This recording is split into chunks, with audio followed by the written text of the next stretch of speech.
I'm Lacey Bresky. Today I'm joined by my friends and fellow international affairs colleagues, Drew Casey. Hey. And Kevin Ferdowsi. Hello. So today we'll be discussing the border fence between India and Bangladesh, as well as the ramifications. Later, we'll bring Grace Chesson into the mix to give us the bright side on this topic.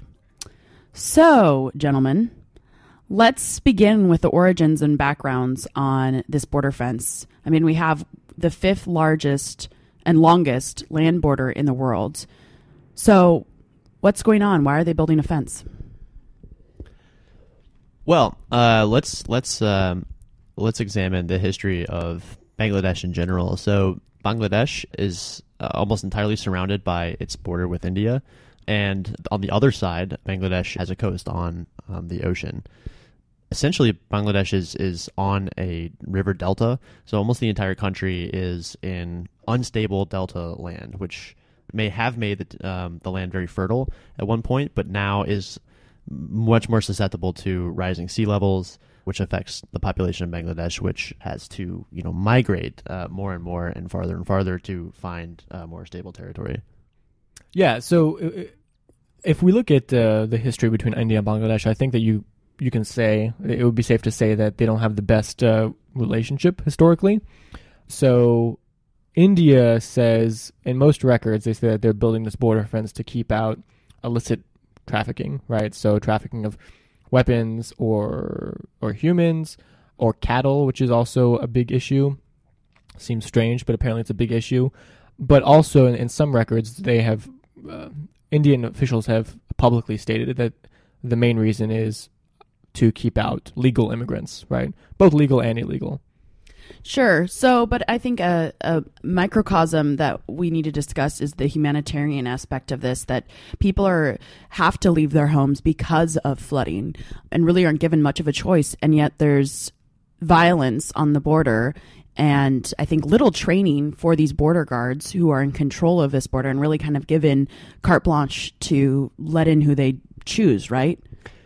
Yeah. And I think also this is another example of political borders being, in a sense, artificial because they do not adequately take into account what the local people need to do to survive. So, for example, in a lot of these border areas, there are cattle herders who have, for generations, needed to move their cattle from one area into another. And now you drop this border down in the middle of their normal grazing route and block it off and put border guards there.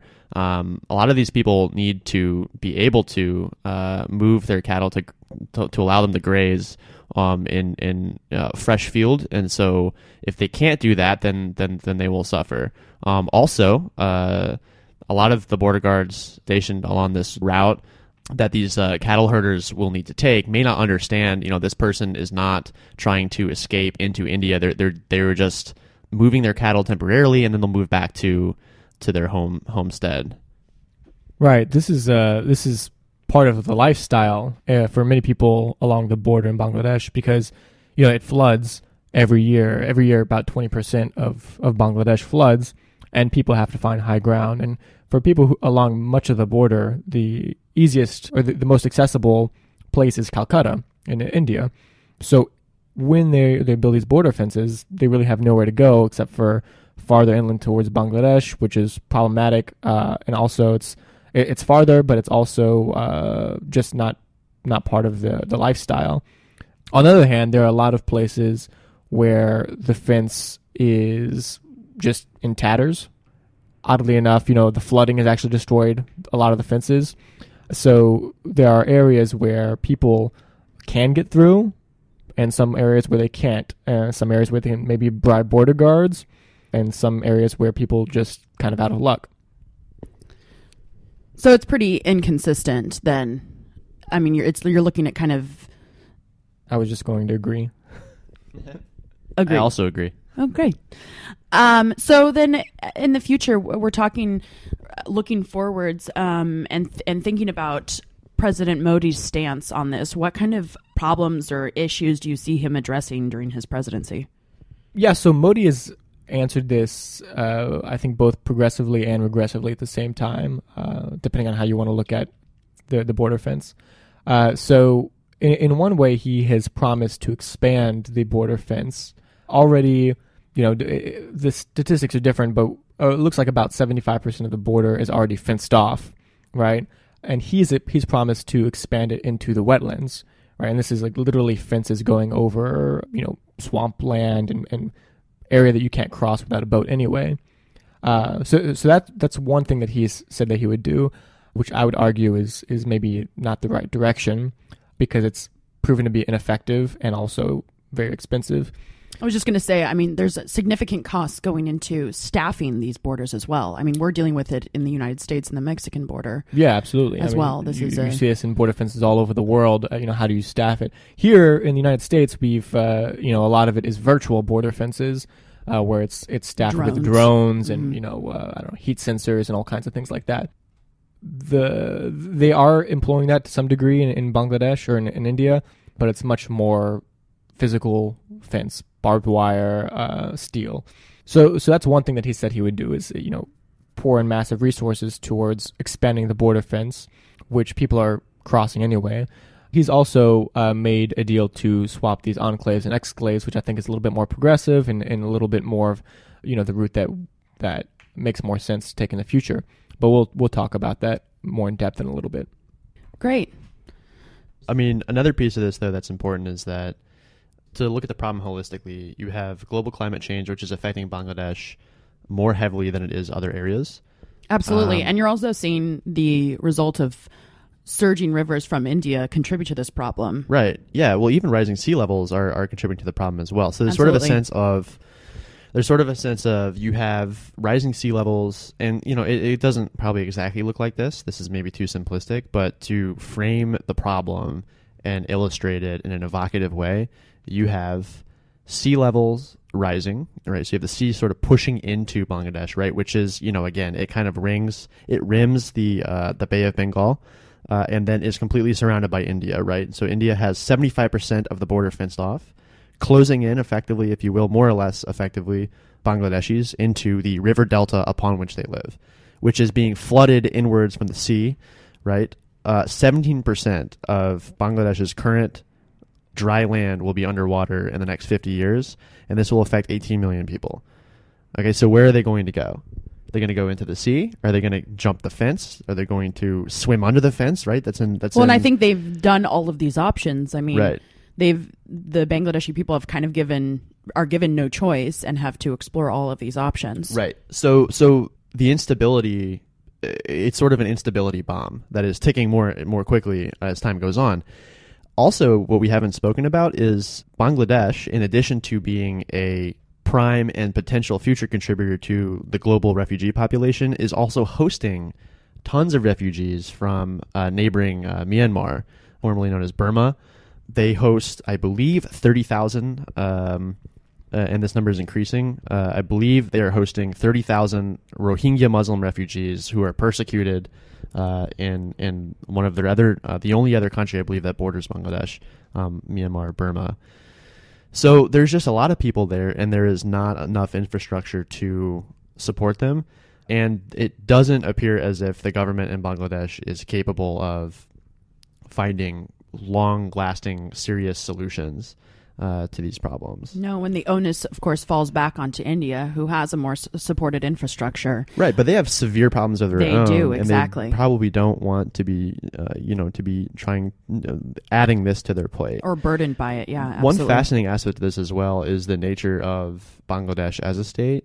So when we were preparing for this, I read a paper that essentially argued that Bangladesh has only a very weak central government, and that the most effective force in your average Bangladeshi life is a patchwork of NGOs in that local area where they live that provide most of their services, if they do have access to services, and provide them better and in greater quantity than the central government can. And so this paper essentially is stopped just short of claiming that Bangladesh is not a coherent state as much as it is a happenstance patchwork of NGOs and other similar organizations that are basically more responsible for affecting the lives of Bangladeshis than the Bangladeshi state. Fantastic. Well, thank you guys for... Yeah, Drew, you reminded me, just talking about the rising sea levels and how it's going to affect how many people did you say? Estimated to be 17 to 18 million people will be affected by this by 2050. Right. So, I mean, we're going to be talking about this in I think, the following week when we talk about sinking states. But, rising sea levels, which are undeniable, they're going to affect a lot of people in Bangladesh. And it's a very densely populated country. So right now we're seeing a refugee crisis of millions of people from Syria, but I think that this could be, in our lifetimes, this could be the first significant climate change or climate refugee crisis. All right. Thank you, guys. So, Grace, can you give us a bright side to this incredibly complex situation? Always, Lacey. There is always a bright side. Thank you. So thanks, guys. So let's tie this conversation up with a little optimism. We've been talking a lot about the situation through a policy lens, so I kind of want to shift back a bit and look at the human dimension, and specifically in regards to the idea of identity. And so now the enclaves and exclaves that Drew mentioned briefly, they create a lot of issues, obviously, not only logistically, but also a conflict of identity for those that are of one nationality, but encased in another country and are, for all intents and purposes, cut off from the rest of the country. And can we just, just in case people don't understand, what the enclaves and exclaves are like along the border? Drew, do you want to come in here and... Well, so essentially, in case you don't know, this is actually a really interesting concept. An enclave, enclave, is a territory within a country that is administered technically and belongs to another country that is not physically located in. An exclave is the opposite of that. So if you are Bangladesh and you have an exclave in India, of which there are more than 100, I believe, then that means that there are territories inside of India that are completely surrounded by India, but technically belong to Bangladesh. Right. And those are Bangladesh's exclaves. There are also Indian enclaves within Bangladesh. So those are territories that India technically administers inside of Bangladesh, but belong to India. And yet, so according to BBC, in this, you can find this article also in the show notes, but there are 111 enclaves in Bangladesh and then 51 in India. Right, and I think that in some cases there are enclaves within enclaves, or maybe even enclaves within enclaves within enclaves. There are 3-layer enclaves, I believe, in India. So you can really imagine the complexity this brings to the situation. Join us next time at mattersofstate.org. Like us on Facebook at www.facebook.com/mattersofstate. Thank you for joining us. We'll see you soon.